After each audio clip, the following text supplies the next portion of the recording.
पाए। कुछ ने कहा कि गुरुत्वाकर्षण या ऐसा ही कुछ कारण था। एक चतुर छोटी लड़की ने इसका उत्तर एक सरल प्रश्न पूछकर दिया, यदि यह गिरेगा तो कहाँ गिरेगा? प्रश्न ही विचारहीन है। पृथ्वी कहाँ गिरती है? पृथ्वी पर गिरने या चढ़ने के लिए कुछ भी नहीं है। अनंत अंतरिक्ष में ऊंच नीच जैसी कोई चीज नहीं है। ये सब सापेक्ष जगत में है। अनंत के लिए कहाँ जा रहा है या आ रहा है? ये कहाँ से आता है और कहाँ जाता है? इस प्रकार जब लोग अतीत और भविष्य के बारे में सोचना बंद कर देते हैं, जब वे शरीर की अवधारणा को छोड़ देते हैं, क्योंकि शरीर आता जाता रहता है और सीमित है, तब वे एक उच्च आदर्श तक पहुंचते हैं।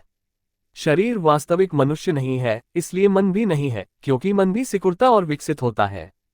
इन सब से ऊपर जो आत्मा है वही सदैव जीवित रह सकता है। शरीर और मन हमेशा बदलते रहते हैं, और वास्तव में जैसे नदी का पानी हमेशा बहता रहता है और फिर भी एक सतत धारा के रूप में दिखाई देता है, उसी तरह मन और शरीर हमेशा बदलती घटना की परंपरा के नाम मात्र हैं। ये शरीर निरंतर अणु-परमाणु बदलता रहता है। किसी का शरीर 1 मिनट से ज्यादा एक जैसा नहीं रहता, फिर भी हम मान लेते हैं कि हमारा शरीर उसका है। वैसा ही मन है। एक क्षण वह प्रसन्न होता है, दूसरे ही क्षण वह दुखी होता है। एक क्षण वह मजबूत होता है, दूसरे ही क्षण वह कमजोर हो जाता है। ये सदैव बदलते भंवर की तरह है। वह मन अनंत आत्मा नहीं हो सकता। परिवर्तन केवल एक सीमित वस्तु में ही हो सकता है। ये कहना बकवास है कि अनंत किसी भी तरह से बदल सकता है, क्योंकि ऐसा नहीं हो सकता। सीमित शरीर के रूप में आप और मैं चल सकते हैं। इस संसार का परमाणु परमाणु निरंतर गतिमान है, लेकिन अगर हम पूरे विश्व को एक इकाई मान ले तो कोई गति नहीं हो सकती, कोई बदलाव नहीं हो सकता। गति सदैव सापेक्ष होती है। मैं किसी और चीज की प्रत्याशा में गति करता हूं। इस संसार में कोई भी परमाणु किसी अन्य परमाणु की प्रत्याशा में बदल सकता है, लेकिन अगर पूरे विश्व को एक इकाई के रूप में लिया जाए तो इसके आगे बढ़ने की उम्मीद कौन कर सकता है? उसके अलावा कुछ भी नहीं है। अतः यह अनंत इकाई परिवर्तनीय, अनित्य, निरपेक्ष है, और यही सच्चा इंसान है। तो हमारी शक्ति अस्तित्व पूरी दुनिया में निहित है, अनंत में, सीमित में नहीं।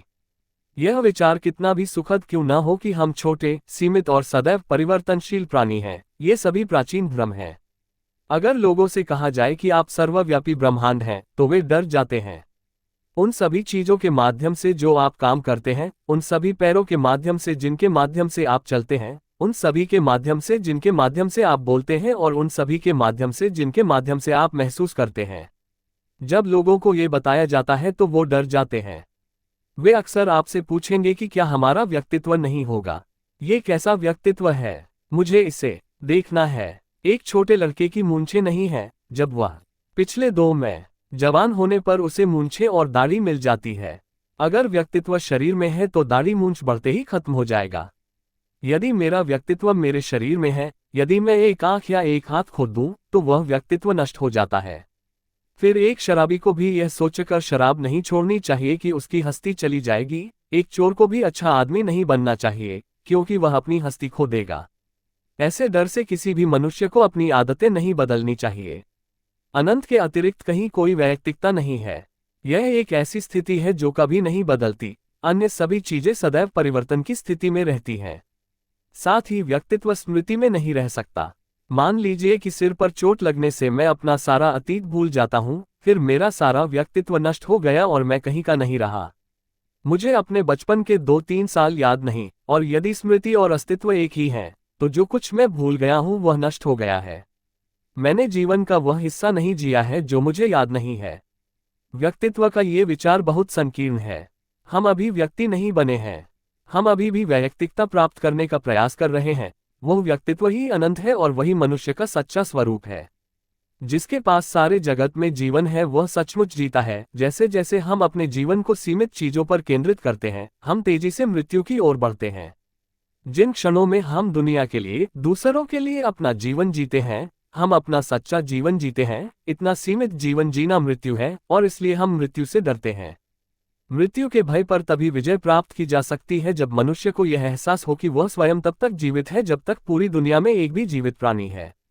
जब वह कह सकता है, मैं हर चीज में हूँ, प्रत्येक वस्तु में मैं ही हूँ, समस्त जीवन में भी मैं ही हूँ, जगत भी मैं ही हूँ, तभी निर्भयता की स्थिति आती है। सदैव बदलती रहने वाली चीजों के बारे में अमरता की बात करना सरासर मूर्खता है। एक प्राचीन संस्कृत दार्शनिक कहते हैं, केवल आत्मा ही एक व्यक्ति है, क्योंकि वह अनंत है। इसे अनंत में विभाजित नहीं किया जा सकता, अनंत को टुकड़ों में नहीं तोड़ा जा सकता। ये सदैव एक अखंड इकाई है और यही सच्चा व्यक्ति है, सच्चा इंसान है। दृश्यमान मनुष्य इस पारलौकिक व्यक्तित्व को प्रकट करने का एक प्रयास मात्र है, विकास आत्मा में नहीं होता। ये जो बदलाव हो रहे हैं, बुराई अच्छाई बन जाती है, जानवर इंसान बन जाता है, ये इंसान बदल जाते हैं। इससे कोई फर्क नहीं पड़ता कि आप इसे कैसे गिनते हैं, ये सब आत्मा में नहीं होता है। वे परिवर्तन प्रकृति का विकास और आत्मा की अभिव्यक्ति हैं। मान लो कि सामने एक पर्दा है जो तुम्हें मेरी नजरों से छिपा रहा है। पर्दे में एक छोटी सी दरार है जिसमें से मैं सामने कुछ चेहरे देख सकता हूं। मान लीजिए कि वह छेद और भी बड़ा हो जाता है। जैसे जैसे वह छेद बड़ा होता जाता है, मुझे और अधिक दृश्य दिखाई देने लगते हैं और अंत में मैं आप सभी के सामने खड़ा हूं क्योंकि पूरा पर्दा गायब हो गया है। इस मामले में आप बिल्कुल भी नहीं बदले हैं, केवल छेद धीरे धीरे बड़ा होता गया और आप धीरे धीरे अधिक दिखने लगे। आत्मा के साथ भी ऐसा ही है। पूर्णता प्राप्त नहीं की जानी है, आप पहले से ही पूर्ण और स्वतंत्र हैं। धर्म और ईश्वर तथा परलोक की खोज के बारे में ये सभी विचार क्या है? मनुष्य ईश्वर को क्यों खोजता है? प्रत्येक राष्ट्र में और समाज के प्रत्येक राज्य में मनुष्य कहीं मनुष्य में या ईश्वर में या कहीं और आदर्श क्यों ढूंढता है? ऐसा इसलिए क्योंकि वह विचार आपके भीतर ही निहित है। ये धड़कन तो आपका अपना दिल था, लेकिन आपने इसे बाहरी चीज समझकर नहीं जाना। यह आपके भीतर का ईश्वर है जो आपको उसे खोजने, उसे प्रकट करने के लिए प्रेरित कर रहा है। मंदिरों और तीर्थस्थलों में, पृथ्वी पर और स्वर्ग में, हर तरफ बहुत खोज करने के बाद आप अंततः वहीं पहुंच जाते हैं जहां से आपने शुरुआत की थी और अपनी आत्मा में वापस आ जाते हैं। और देखिए कि जिस भगवान को आपने सारी दुनिया में खोजा, जिसके लिए आपने प्रार्थना की और मंदिरों और तीर्थस्थलों में रोए, जिसे आपने बादलों में छिपे सबसे गहरे रहस्यों में से एक समझा, वह भगवान आपके करीब है, आपकी अपनी आत्मा, आपके जीवन, शरीर और आत्मा का असली रूप। वह आपका अपना स्वभाव है। उस पर जोर दें, इसका खुलासा करो। पवित्र नहीं किया जाना चाहिए, आप पावन हैं। तुम्हें कुछ नहीं करना है, यू पूर्ण।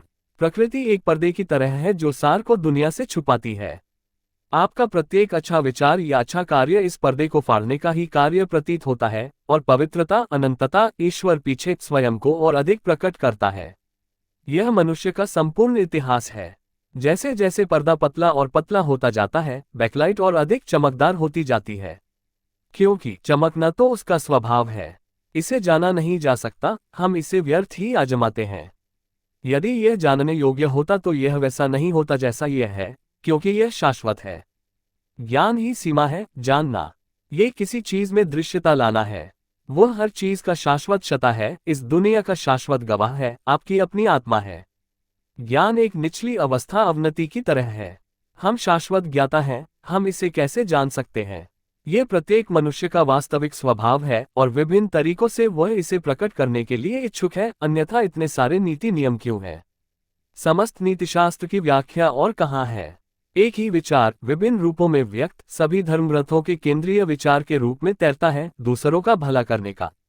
मानव जाति का प्रेरक उद्देश्य मनुष्यों के साथ साथ जानवरों के प्रति भी दया होना चाहिए। लेकिन ये सभी उस शाश्वत सत्य के रूप हैं, मैं ये दुनिया हूँ, ये संसार एक है। यदि नहीं तो ऐसा करने का कारण कहाँ है? मैं अपने जाति भाइयों का भला क्यों करूं? मुझे दूसरों का भला क्यों करना चाहिए? मुझे ऐसा करने के लिए क्या मजबूर करता है? ये सहानुभूति की भावना है, हर जगह एकता की भावना है, जो मुझे ऐसा करने के लिए कहती है। यहाँ तक कि सबसे कठोर दिल भी कभी कभी दूसरों के लिए दया महसूस करते हैं। यहाँ तक कि एक व्यक्ति जो ये सुनकर भयभीत हो जाता है कि यह कल्पित व्यक्तित्व वास्तव में एक भ्रम है और इस झूठे व्यक्तित्व से चिपके रहना शर्मनाक है, वह आपको बताएगा कि अहंकार का पूर्ण त्याग ही सभी नैतिकता का मूल है। पूर्ण निस्वार्थता क्या है? इसका मतलब है इस तैरते हुए व्यक्तित्व का त्याग, सभी स्वार्थों का त्याग। मैं और मेरा, अहम और अहंकार पुराण वहमों का परिणाम है, और जैसे जैसे यह वर्तमान स्व दूर होता जाता है, सच्चा स्व अधिकाधिक प्रकट होता जाता है। यही अहंकार का सच्चा त्याग है जो सभी नैतिक शिक्षाओं का मूल आधार, सार है। और चाहे इंसान को ये पता हो या न हो, लेकिन पूरी दुनिया उनका अनुकरण करते हुए धीरे धीरे इस ओर बढ़ रही है। केवल मानव जाति का एक बहुत बड़ा हिस्सा अनजाने में इसका अभ्यास कर रहा है। उसे यह काम समझदारी से करना चाहिए। उन लोगों को ये समझना त्याग देना चाहिए कि मैं और मेरा वास्तविक आत्मा नहीं है, बल्कि एक सीमित रूप है। उसके पीछे उस अनंत शक्ति खोवापना की एकमात्र झलक, सर्वव्यापी अनंत अग्नि की एकमात्र चिंगारी वर्तमान मनुष्य है। इसका वास्तविक स्वरूप अनंत है। इस ज्ञान की उपयोगिता, प्रभाव एवं परिणाम क्या है? आज के समय में हमारी सभी चीजें रुपए, आना, पैसे आदि में अंकित होती हैं। 24 को उपयोगिता की दृष्टि से मापना होगा। किसी को ये कहने का क्या अधिकार है कि सत्य का मूल्यांकन उपयोगिता या धन के आधार पर किया जाना चाहिए? मान लीजिए कि उपयोगिता नाम की कोई चीज नहीं है, तो सत्य कम सत्य हो जाएगा। उपयोगिता सत्य की कसौटी नहीं है। फिर भी सत्य में सबसे बड़ी उपयोगिता निहित है। हम देखते हैं कि सभी मनुष्य सुख चाहते हैं, लेकिन उनमें से बहुत से लोग इसे उन चीजों में खोजते हैं जो क्षणभंगुर हैं और सत्य नहीं है। इंद्रियों से कभी कोई सुख नहीं मिला।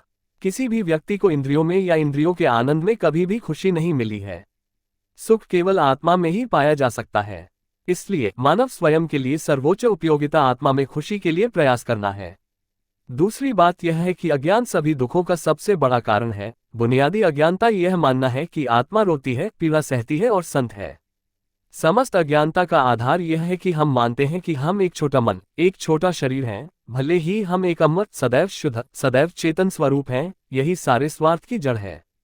जिस क्षण मुझे विश्वास होता है कि मैं एक छोटा शरीर हूं, जिस क्षण मैं अपने शरीर को अच्छा रखने, इसकी रक्षा करने, अन्य शरीरों की कीमत पर इसे संरक्षित करने के बारे में सोचता हूं, फिर आप और मैं अलग हैं। इस भेद का विचार आते ही समस्त बुराइयों का द्वार खुल जाता है और समस्त दुख उत्पन्न हो जाते हैं। यदि आज विद्यमान मानव जाति का एक छोटा सा भाग भी स्वार्थ, संकीर्णता एवं क्षुद्रता के विचार त्याग दे तो कल ये पृथ्वी स्वर्ग बन जाएगी। आत्मज्ञान की उपयोगिता है, केवल मशीनरी और भौतिक ज्ञान के विकास से ये दुनिया कभी स्वर्ग नहीं बन सकती। जैसे आग में घी डालने से आग और भड़कती है, इससे दुख ही बढ़ेगा। आत्मा के ज्ञान के बिना सभी भौतिक ज्ञान आग में ईंधन के समान है। इसलिए दूसरों के लिए अपना जीवन बलिदान करने के बजाय ये स्वार्थी लोगों के हाथों में सामान लूटने और सामान की कीमत पर जीने का एक और हथियार देने जैसा है। क्या ये ज्ञान व्यवहारिक है? यह एक और प्रश्न है। क्या आज के समाज में इसका अभ्यास किया जा सकता है? सत्य किसी प्राचीन या पुरातन समाज के चरणों में नहीं बैठता। समाज को स्वयं सत्य के सामने झुकना होगा या स्वयं नष्ट हो जाना चाहिए। समाज का निर्माण सत्य के अनुरूप होना चाहिए, न कि सत्य को समाज के अनुरूप होना चाहिए। यदि समाज में निस्वार्थता जैसा आर्य सत्य आचरण में नहीं लाया जा सकता तो बेहतर है कि मनुष्य समाज छोड़कर वन में चला जाए। जिसने ऐसा किया वह एक साहसी व्यक्ति है। साहस दो प्रकार के होते हैं, एक प्रकार है तोप की आवाज, दूसरा है आध्यात्मिक सिद्धांत पर टिके रहने की ताकत। एक सम्राट जो हिंदुस्तान पर चढ़ गया, उसे उसके गुरु ने वहां जाने और हिंदुस्तान के संतों से मिलने के लिए कहा। बहुत देर तक खोजने के बाद उसे एक बूढ़ा आदमी पत्थर की चट्टान पर बैठा हुआ दिखाई दिया। शहंशाह ने उनसे कुछ देर बात की और उनके ज्ञान से बहुत प्रभावित हुए। उसने उस ऋषि को अपने साथ अपने देश चलने को कहा। ऋषि ने मना कर दिया और कहा, मैं इस जंगल में पूरी तरह से संतुष्ट हूं। शहंशाह ने कहा, मैं तुम्हें धन, शक्ति, लक्ष्मी दूंगा। मैं पूरी दुनिया का राजा हूं। ऋषि ने उत्तर दिया, नहीं, मुझे उन चीजों की कोई परवाह नहीं है। सम्राट ने कहा, यदि आप मेरे साथ नहीं आए तो मैं तुम्हें मार डालूंगा। ऋषि ने धीरे से हंसते हुए कहा, सम्राट, आपने इससे अधिक मूर्खतापूर्ण काम कभी नहीं किया, क्योंकि मैं जन्मरहित, मृत्युहीन, शाश्वत, सर्वशक्तिमान, सर्वव्यापक आत्मा हूं। यह आध्यात्मिक शक्ति है, जबकि दूसरे प्रकार का साहस शेर या बाघ का होता है। 1857 के भारत के स्वतंत्रता संग्राम में एक महात्मा ने एक मुसलमान को चाकू मार दिया। हिंदू सैनिक उस व्यक्ति को पकड़कर महात्मा के पास ले आए और मांग की कि उसे मार दिया जाए। लेकिन महात्मा ने शांति से ऊपर देखा और कहा, भाई, तुम वो हो, और ये कहते हुए उनका निधन हो गया। यह एक और उदाहरण है। यदि आप सत्य को अपने समाज में फिट नहीं कर सकते, यदि आप एक ऐसा समाज नहीं बना सकते जो उच्चतम सत्य से मेल खाता हो, तो आपकी श्रेष्ठता या आपके पश्चिमी संस्थानों की श्रेष्ठता के बारे में डींगे हाँकने का क्या फायदा? यदि आप खड़े होकर कहते हैं, ये साहस व्यवहारिक नहीं है, तो आपके वैभव और महानता के घमंड का क्या अर्थ है? क्या रुपये, आने पाए से अधिक व्यवहारिक कुछ भी नहीं है? यदि हाँ, तो आप अपने समाज का बखान क्यों कर रहे हैं? जिस समाज में सर्वोच्च सत्य व्यवहारिक हो जाता है वही सबसे महान समाज होता है। ये मेरी राय है। और यदि समाज सर्वोच्च सत्य को अपनाने के लिए तैयार नहीं है, तो ऐसा करो, ये जितनी जल्दी हो उतना अच्छा होगा। भाइयों और बहनों, ये जुनून बरकरार रखें। सत्य पर विश्वास करने का साहस रखें, उसे व्यवहार में लाने का साहस रखें। दुनिया को कुछ साहसी पुरुषों और महिलाओं की जरूरत है। उस साहस को विकसित करें जो सत्य को जानने का साहस करता है, जो जीवन में सत्य को देखता है, जो मृत्यु के भय से कांपता नहीं है बल्कि मृत्यु का स्वागत करता है। और मनुष्य ये जान ले कि वह एक आत्मा है और उसे पूरे संसार में कोई नहीं हरा सकता। तभी तुम मुक्त हो जाओगे। तब तुम्हें अपने स्वरूप का ज्ञान होगा। पहले तुम्हें इस आत्मा के बारे में सुनना होगा, फिर इस पर ध्यान करना होगा और फिर इस पर ध्यान करना होगा। आज के समय में विचार को कमतर और कार्य को ऊपर उठाने की प्रवृत्ति हो गई है। कर्म बहुत अच्छा है, लेकिन कर्म की उत्पत्ति विचार से होती है। हम कर्म को मांसपेशियों द्वारा शक्ति की छोटी अभिव्यक्ति कहते हैं, लेकिन जहां विचार नहीं वहां क्रिया नहीं। इसलिए मन को ऊंचे विचारों, श्रेष्ठ आदर्शों से भर दो। उन विचारों और आदर्शों को दिन रात अपने सामने रखो, इससे महान कार्यों का जन्म होगा। अपवित्रता के बारे में बात भी मत करो, बल्कि यह कहो कि हम पवित्र हैं। हमने स्वयं को इस विचार से सम्मोहित कर लिया है कि हम छोटे हैं, हम पैदा हुए हैं और हम मरने वाले हैं। इस प्रकार हम निरंतर भय की स्थिति में रहते हैं। यह एक गर्भवती शेरनी के बारे में है। वह शिकार की तलाश में निकली। भेड़ों के झुंड को देखकर जब वह उस पर झपटी तो वह मर गई और एक बिन मां के शेर के बच्चे का जन्म हुआ। उन भेड़ों ने उसकी देखभाल की और उसका पालन पोषण किया। शावक भेड़ों के साथ बड़ा हुआ। वह घास खाता है और भेड़ की तरह मिमियाता है। समय के साथ वह शावक एक बड़ा शेर बन गया। फिर भी वह स्वयं को भेड़ ही मानता था। एक दिन एक और शेर शिकार करने निकला और भेड़ों के इस झुंड में एक शेर को झुंड के साथ भागते देखकर आश्चर्यचकित रह गया। वह इस भेड़ से पले शेर के पास गया और उसे समझाने की कोशिश की कि तुम भेड़ नहीं बल्कि शेर हो। लेकिन शेर ने उसे देख लिया और भागने लगा। इस शेर ने उसे पकड़ लिया। उन्होंने कहा, तुम शेर हो। दूसरे शेर ने चिल्लाकर कहा, मैं भेड़ हूं, और शेर की बात ना मानकर भेड़ की तरह मिमियाने लगा। शेर उसे खींचकर झील के पास ले गया और बोला, जो यह मेरा प्रतिबिंब है और ये तुम्हारा है। झुंड के शेर की तुलना की। उसने शेर की ओर देखा, फिर उसके प्रतिबिंब की ओर देखा, और तुरंत उसे एहसास हुआ कि वह एक शेर था। तब सिंह दहाड़ा, उसकी भेड़ें दो दो करके चली गईं। तुम भी शेर हो। आप शुद्ध, अनंत और परिपूर्ण आत्माएं हैं। पूरी दुनिया की शक्ति आप में निहित है। दोस्त, क्यों रो रही हो? जीवन या मृत्यु आपके लिए कुछ भी नहीं है। क्यों रो रही हो? तुम्हें कोई दुख या पीड़ा नहीं है। तुम अनंत आकाश की तरह हो। आकाश में विभिन्न रंगों के बादल आते हैं, कुछ देर तक खेलते हैं और फिर गायब हो जाते हैं, लेकिन आसमान हमेशा नीला रहता है। हम बुराई क्यों देखते हैं? अंधेरे में एक पेड़ का ठूंठ था। एक चोर उसी रास्ते से आया। उसने कहा, यह पुलिस है। जिस बच्चे को भूत की कहानियां सुनाई गईं, उसने विश्वास कर लिया कि यह एक भूत है और चिल्लाने लगा। लेकिन इस बार यह सिर्फ एक स्टंप था। हम दुनिया को वैसे ही देखते हैं जैसे हम हैं। मान लीजिए किसी कमरे में मेज पर सोना पड़ा है। उस कमरे में एक छोटा शावक भी है। एक चोर आता है और वह सोना चुरा लेता है। क्या बच्चों को पता है कि कुछ चोरी हो गया है? जो हमारे अंदर है वही हम बाहर देखते हैं। बच्चे के मन में चोर नहीं होता, इसलिए उसे बाहर चोर नजर नहीं आता। समस्त ज्ञान के साथ भी ऐसा ही है। जगत की दुष्टता और उसके पाप की चर्चा न करो। रो, क्योंकि तुम्हें अभी भी बुराई देखनी है। आपको अभी भी हर जगह पाप ही देखना होगा। उस स्थिति के लिए दुखी होइए। यदि तुम संसार की सहायता करना चाहते हो तो उससे घृणा मत करो, इसे बहुत कमजोर मत बनाओ।